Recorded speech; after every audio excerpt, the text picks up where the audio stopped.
Michael Thomas, wide receiver, 114 last year. Injury shortened season.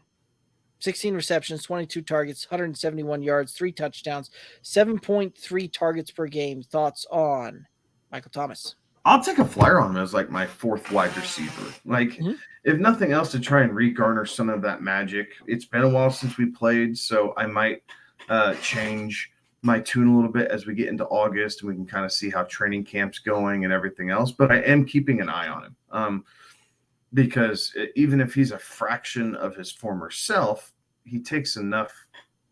He has enough presence, and his hands are good enough, to be able to do something. He was never a blazer, right? He was never dynamic down the field. He was a route runner with sure hands.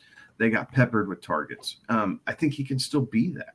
So maybe not quite to the extent, but like I said, I'll take a flyer on him, be my fourth wide receiver in hopes that he can get up into like possibly the back end of wide receiver 2 territory. Like, there's some value that you could get out of this pick. It's really funny to see his ranking right now and just the names that are kind of around him, because 3-4 years ago you'd think that you were talking about guys that were up in the upper echelon, and now they're down in like wide receiver 50.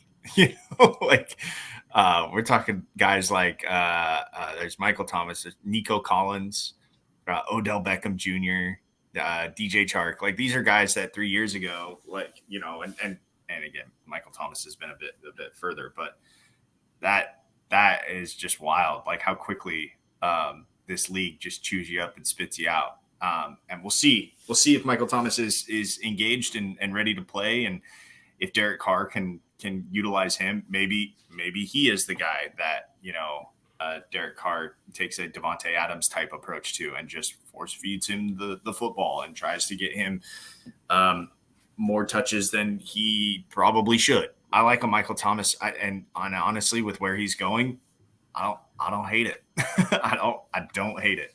Yeah, I mean, 120th off the board, wide receiver 51 right now. Like, there's tremendous value to be had there because